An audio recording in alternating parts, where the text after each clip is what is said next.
Success stories are usually told backward. We look at billion-dollar brands and assume they were inevitable. That scale was always the plan. That leadership was always visionary. That the outcome was obvious. Domino's Pizza feels like one of those stories. A blue and red logo recognized in nearly every American city. More than 20,000 stores worldwide. A company that delivers more pizzas than almost any brand in history. But what if the very thing Domino's became famous for, speed, efficiency, and scale, almost destroyed it? What if this wasn't a story about pizza at all, but about control, obsession, technology, and survival? Because buried beneath Domino's global success is a lesser-known truth. For years, customers openly hated the product. Wall Street doubted the business model. Competitors dismissed the brand as low quality and disposable.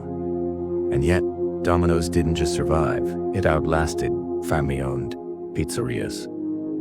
It beat Silicon Valley-backed food startups. It turned itself into a technology company without ever abandoning pizza. So, the question isn't how Domino's grew. The real mystery is why it didn't collapse. And to understand that, we have to go back not to a boardroom, not to a tech lab, but to a single pizza shop in Michigan, run by a man who never wanted to build an empire. The United States in the 1950s was changing fast. Suburbs were expanding. Cars were becoming essential. Families were cooking less at home and eating more convenience food. Pizza, once an ethnic specialty found mostly in Italian neighborhoods, was quietly becoming mainstream. But this wasn't yet a national business. Pizza was local. Handmade, often tied to family recipes and neighborhood loyalty. There were no national pizza brands, yet only independent shops. And that created an opportunity. Not for better pizza, not for gourmet food, but for consistency. Into this environment stepped two brothers, Tom and James. In 1960, they borrowed $900 to buy a struggling pizza shop in Ypsilanti, Michigan. The store's name was Dominique's. It wasn't glamorous, it wasn't innovative, and it wasn't profitable. Within a year, James Monaghan wanted out. He traded his half of the business to Tom for a used Volkswagen Beetle. That single decision quietly transferred full control to a man whose personality would shape Domino SR decades. Tom Monaghan was not a foodie. He was not a marketing visionary. He wasn't even interested in variety. What he believed in was discipline, and discipline, applied relentlessly, would become the foundation of Domino's Pizza. Tom Monaghan renamed the store Domino's Pizza in 1965. The name wasn't poetic. It wasn't emotional. It was functional. From the beginning, Monaghan rejected the idea of pizza as art. He believed complexity was the enemy of growth. Instead of expanding the menu, it reduced Italiano. Instead of encouraging creativity, he standardized everything. The dough was the same. The sauce was the same. The cooking time was fixed. Employees followed systems, not instincts. This approach made Domino's unpopular with traditional pizza lovers, but it solved a different problem: replication. By the late 1960s, Domino's was franchising, and unlike competitors, Domino's tightly controlled franchise operations. Monaghan required strict adherence to process.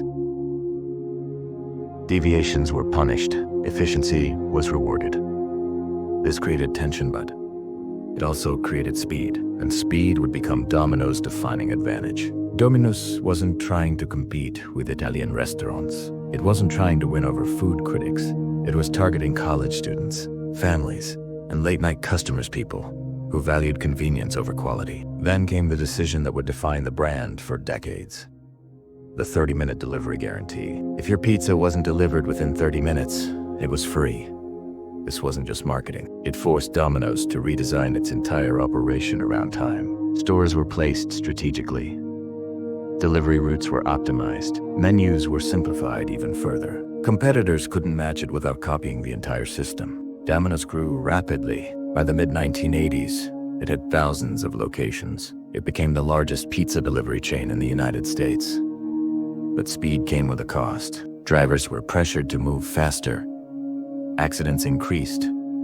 Lawsuits followed. In 1993, Domino's officially ended the 30-minute guarantee after facing serious legal and safety concerns. The brand had grown, but cracks were forming. By the 1990s, Domino's was everywhere. But something was missing. Customers didn't love Domino's.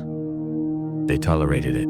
Focus groups described the pizza as bland. Online forums mocked the taste. Domino's internal research revealed a brutal truth.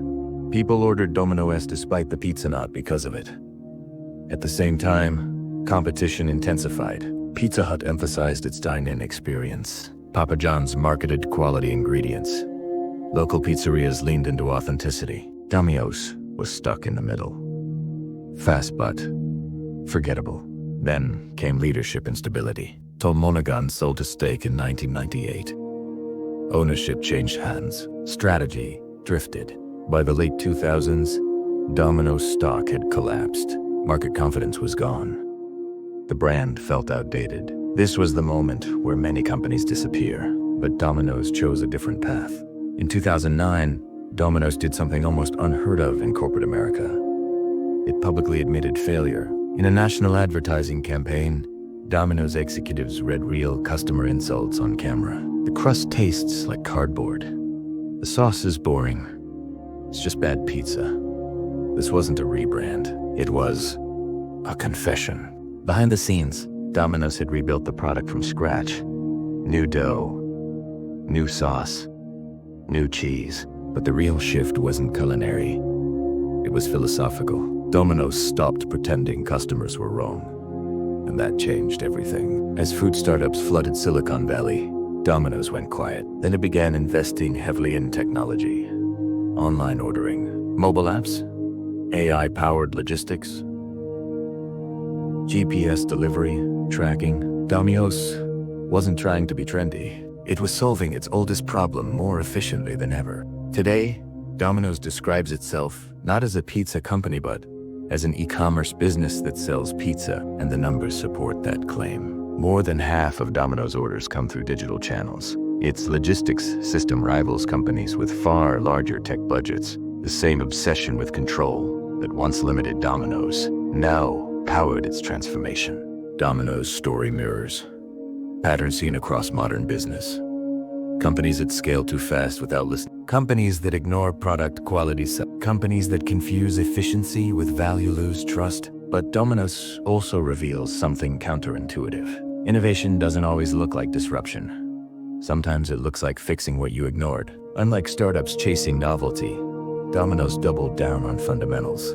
Delivery, consistency, customer experience. In an era obsessed with reinvention, Domino's survived by returning to first principles. So, what can we learn from this? Domino's Pizza is not a story about pizza.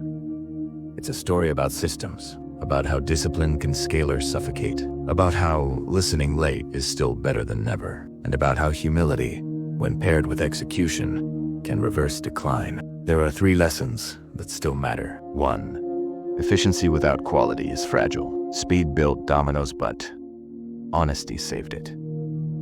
2. Customers notice when you listen. The 2009 turnaround worked because it was real, not performative. And 3. Legacy companies can out-innovate startups if they understand their own strengths. Domino's didn't win by being cool. It won by being precise. And the unanswered question remains. In a future shaped by automation, AI, and changing consumer habits, will Domino's discipline remain an advantage or become a liability once again? If you found this story valuable, consider subscribing for more deep dives into the companies that shape our world. And leave a comment: what company do you think is next to face a Domino's moment? Because in business, success isn't permanent. It's rented, and the rent is due every day. Thanks for watching.